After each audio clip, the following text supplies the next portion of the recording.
가수 이명웅의 대표곡 중 하나인 별빛 같은 나의 사랑아가 엄청난 인기를 끌었죠. 현재 조회수도 7,400만 회가 되었는데요. 공개된 지 1년 반이 넘은 지금까지도 사랑받고 있는 이 곡은 최근 다시금 그 숨겨진 이야기가 수면 위로 떠오르며 팬들 사이에서 회자되고 있는데요. 해당 곡은 지난 2022년 3월 9일 이명웅 공식 유튜브 채널을 통해 처음 공개됐습니다. 8월 24일 기준 5,800만 뷰를 기록한 이후 약 한 달 만인 9월 29일 5,900만을 넘어섰고 벌써 7,400만 뷰를 돌파했죠. 여기서 서른도 얘기가 나오는 이유는 곡의 작사, 작곡자는 서른도이기 때문이죠. 서른도는 미스터트롯의 레전드 가수로 출연했을 당시 이명웅이 부른 보랏빛 엽서 무대를 보고 깊은 인상을 받아 직접 이 곡을 만들어 선물했는데요.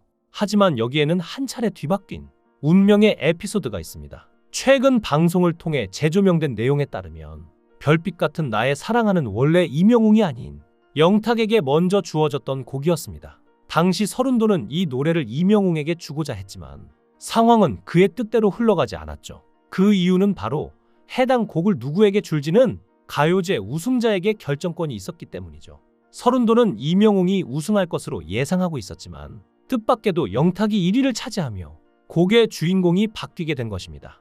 영탁은 이 곡을 받자마자 기뻐했고 무대에서도 열정적인 무대를 보여주었습니다. 그러나 이내 서른도가 그를 조용히 따로 불러 사실 이 곡은 이명웅을 생각하며 만든 곡인데 내가 우승해서 어쩔 수 없었다. 한 번만 이해해줘라고 말했다고 합니다. 이 이야기가 퍼지며 영탁의 팬들 사이에서는 분노와 실망이 뒤섞인 반응이 이어졌습니다. 물론 영탁이 불렀다면 지금만큼의 대중적 성공을 거뒀을지 단언하긴 어렵지만 받았던 곡을 다시 빼앗긴 상황은 어떤 입장에서도 쉽게 받아들이기 힘들겠죠.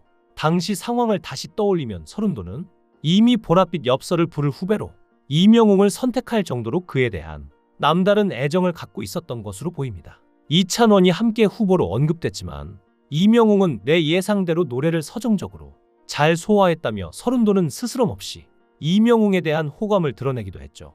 결국 별나사는 이명웅의 목소리를 타고 세상에 울려 퍼졌고 지금도 수많은 이들의 사랑을 받고 있습니다. 하지만 이 곡의 이면에는 여전히 정리되지 않은 감정의 잔상이 남아있는 듯합니다. 화려한 조명 뒤에 가려졌던 이 사연은 곡이 히트할수록 더 많은 이들의 기억 속에서 다시 살아나고 있는 것이죠. 다시 생각해봐도 영탁이 억울할 요소가 많았죠. 실제로 영탁은 스타가 되기까지 힘든 시간을 많이 버텨왔습니다. 1983년생인 영탁은 37세에 유명해진 늦깎이 스타인데요.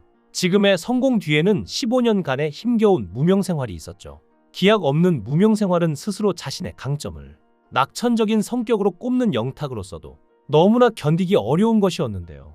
현실의 벽은 높았고 기회는 오는 것 같다가도 다시 멀어졌죠.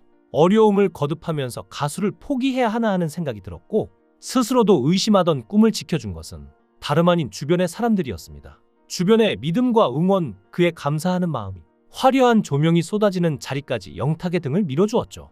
영탁은 안동에서 외동아들로 태어났는데요.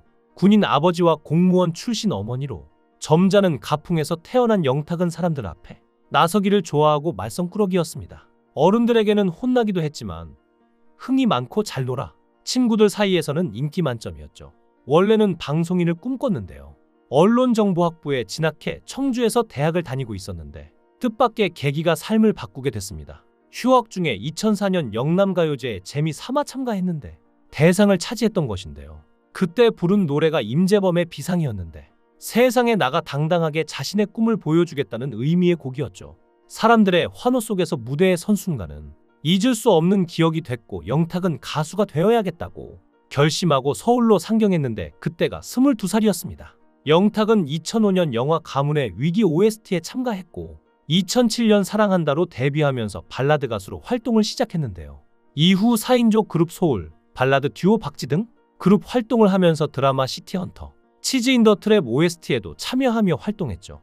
2009년에 SBS 스타킹의 그룹 소울로 출연해 가창력과 모창 실력을 선보이며 우승했고 2013년에는 히든싱어 휘성편에 출연해서 3라운드까지 올라가며 조금 눈길을 받기도 했는데요. 하지만 큰 소득은 없었다는데요. 택배 아르바이트, 대학교 실용음악과 시간 교수 등을 하면서 틈틈이 생활비를 충당해야만 했죠. 여전히 가수로서는 무명이었고 고정 수입은 제로였으니 월세 낼 30만 원도 없어서 사촌 동생 집에 얹혀 사는 처지였죠.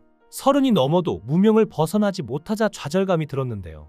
가수가 되면 무대에 서거나 TV에 나오면서 멋지게 포장된 삶을 살 줄 알았는데 그러기는커녕 여태 아무것도 이루지 못한 스스로가 창피해 가수라고 나서기도 싫을 정도였다고 합니다. 결국 2014년에는 가수 일을 잠시 접었는데요.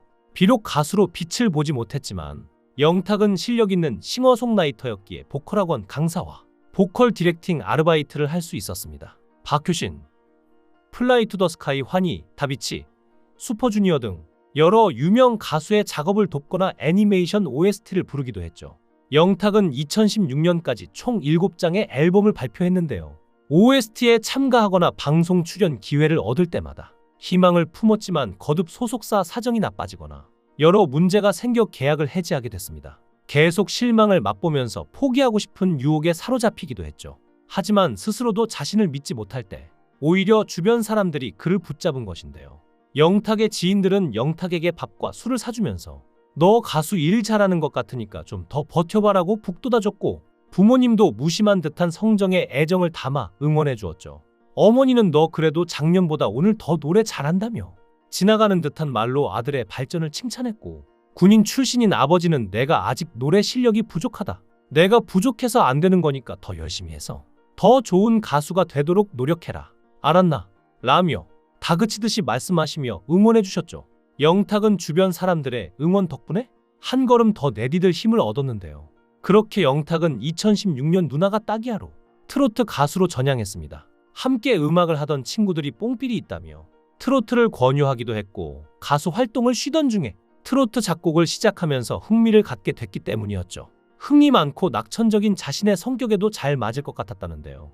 영탁은 누나가 따기야에 이어 우리 정말 나쁘다로 서정적인 트로트를 선보이며 활동하다가 2018년 KBS 아침마당에 출연할 기회를 얻었습니다. 뛸 듯이 기뻤지만 청천벽력 같은 일이 일어났는데요. 함께 기뻐해 주시던 아버지가 갑작스레 뇌경색으로 쓰러진 것이죠. 아버지는 이 일로 몸의 왼쪽이 마비되는 후유증을 얻게 됐는데요. 아버지는 재활병원에서 치료를 받으면서도 계속 영탁을 응원했고, 영탁은 그런 아버지에게 힘이 되기 위해서라도 더욱 열심히 해야겠다고 다짐했습니다. 영탁은 2019년 발표한 자작곡 네가 왜 거기서 나와가 히트하면서 이름을 알리기 시작했는데요. 네가 왜 거기서 나와는 신선하고 흥겨운 트로트로 여자친구가 거짓말을 하고 다른 남자와 클럽에 갔던 경험을 녹여낸 코믹한 곡이었죠. 네가 왜 거기서 나와의 성공으로 영탁은 방송 출연도 하고 자신의 노래가 TV에서 배경음악으로 쓰이는 것을 들으며 뿌듯해하기도 했지만, 영탁의 성공은 여기에서 멈추지 않았는데요. 영탁의 비상은 바로 다음 해 TV조선 미스터트롯에 출연하자마자 시작됐습니다. 3옥타브를 넘나드는 가창력이 있었지만 널리 보일 무대가 없던 영탁이었으니 당시 무대가 얼마나 그리웠을까요? 영탁은 그 하늘 떨쳐내듯 첫 무대에서 나훈아의 사내를 부르며 그의 실력이 전국적으로 알렸습니다. 수많은 팬이 생긴 건 당연한 수순이었죠.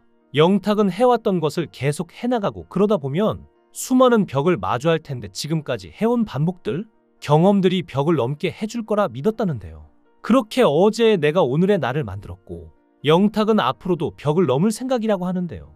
앞으로 영탁에게 더 긍정적인 소식과 행복 가득한 소식만이 가득하길 바라겠습니다. 여러분들은 어떻게 생각하시나요? 여러분들의 의견을 댓글로 남겨주세요. 시청해주셔서 감사합니다. 강산TV였습니다.